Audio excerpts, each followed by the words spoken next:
Bonjour et merci pour votre fidélité à notre rendez-vous hebdomadaire. Nous commenterons aujourd'hui la parachate Noach, la seconde parachate de la Torah. Vous vous souvenez sans doute, nous avons parlé rapidement dans la parachate Bereshit, dans notre dernier commentaire, du libre arbitre, de la capacité que Dieu a donnée à l'homme de choisir son destin et de prendre ses décisions en tout état de cause et en toute conscience. Bien entendu, sa conscience doit toujours le mener à prendre de bonnes décisions, mais ce n'est pas toujours le cas. Nous l'avons vu pour Adam Arishon, mais ce que nous n'avons pas dit aussi, et ce qui n'est pas très louable à dire, c'est que, en plus de la faute, de sa faute Adam Arishon, qu'il a désobéi à Dieu, il y a eu aussi quelque chose de gravissime, c'est Caïn qui a tué son propre frère Abel, dans les circonstances qui sont décrites dans la parachate de Bereshit. Et on arrive à la fin de Parashat Bereshit à un constat lamentable, très dur à dire. Voilà que Dieu lui-même voit le résultat de sa création, voit l'homme tel qu'il évolue. Nous sommes ici à 10 générations après Adam Arishon, donc un millier d'années après la création du monde. Dieu voit le monde. Il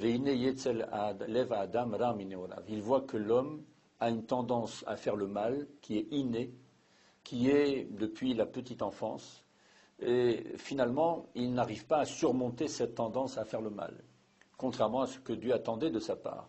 C'est vrai qu'il aurait peut-être cette tendance, mais il faut la maîtriser, il faut la contrôler, il faut faire en sorte que nous puissions, au contraire, aller accomplir le bien plutôt que le mal. Vient alors la parachate Noach, qui va inaugurer une nouvelle période de 1000 ans, jusqu'à Abraham. Et dans cette période, elle va commencer très mal. Cette période va être marquée par le déluge, par le Maboul, que Dieu a décidé de faire tomber sur cette humanité, sur cette engeance qui est bien décevante, bien en dessous du niveau auquel il avait espéré. Et un seul individu seulement est valable dans toute cette masse humaine, c'est Noach. Noach il-Sadik. Il y a 3 adjectifs que la Torah donne pour Noach, c'est quand même beaucoup pour le distinguer par rapport aux autres. Il était juste, Sadik. Tamim Aya Bedorotav, il était intègre, et à Elohim Italech Noach, et il marchait avec Dieu. Il ne suffit pas d'être juste vis-à-vis des hommes et mauvais vis-à-vis de Dieu, ou l'inverse. Il faut être tzaddik, juste, mais aussi Tamim, intègre vis-à-vis de Dieu, et intègre vis-à-vis des hommes, et il marchait selon la volonté de Dieu. Ces 3 adjectifs caractérisent la personnalité de Noach, dont on ne dit pas toujours les plus grandes qualités. D'abord, il faut savoir que Noach a vécu dans une période très très dégradée et dépravée. Il était le seul homme à avoir une certaine morale, une certaine éthique, une direction à suivre.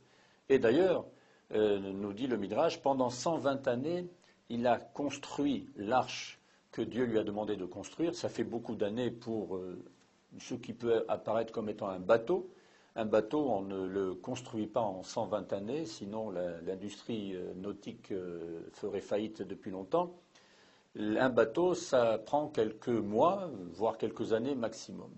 Mais voilà que Noach prend tout son temps. Pourquoi? Parce que tout le monde le voyait s'affairer d'abord à couper ses planches et à commencer, parce qu'il fallait un plan bien précis, il y avait des dimensions, il y avait des mensurations. Et bien sûr, ça prend du temps. On ne peut pas même parler d'une sorte de connaissance d'ingénieur pour construire un tel bateau, parce que tous les animaux devaient y rentrer. Et tout le monde lui posait la question, mais qu'est-ce que tu es en train de fabriquer? Il répondait, je suis en train de construire une arche, un bateau, parce que dans quelque temps, Dieu va détruire toute l'humanité, va faire tomber le déluge, et seul ce bateau va pouvoir sauver ses occupants. Alors bien sûr, les hommes se moquaient de lui, il était la risée de tout le monde. De quoi tu parles? De quel Dieu? Mais qu'est-ce que tu es en train de parler d'un déluge?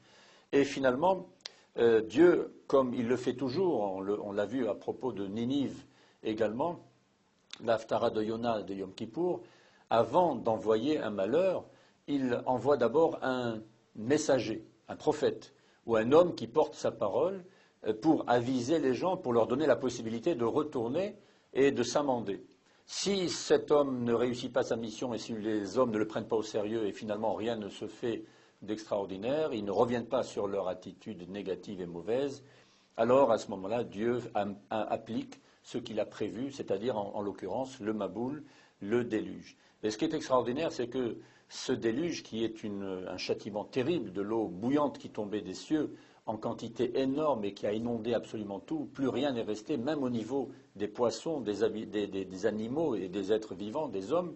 Seuls ceux qui sont restés dans cette arche ont survécu.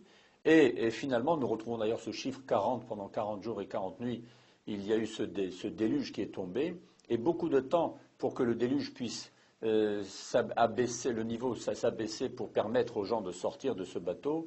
Ce qui est extraordinaire, c'est que juste après, Noach fait un sacrifice à Dieu, pacifique, un korban toda, pour l'avoir sauvé, lui et toute l'humanité, enfin ceux qu'il représentait. Mais aussi, Dieu va lui donner en retour cette fameuse alliance du Keshet Be'anan, c'est-à-dire de l'arc-en-ciel. À chaque fois, on admire, après un orage, l'arc-en-ciel et ses belles couleurs. Mais en fait, ça veut dire quoi, l'arc-en-ciel? C'est que Dieu n'a jamais voulu tuer et éliminer l'humanité. Il n'a pas créé l'homme pour l'éliminer, bien entendu. Il a été contraint de le faire parce qu'il prenait une tendance et une direction totalement inacceptable, inadmissible.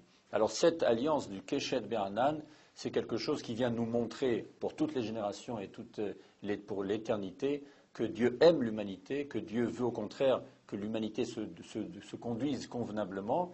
Et à chaque fois que l'on voit le Keshet Be'anan, on doit penser à cette alliance conclue avec Noach et toute sa descendance après lui.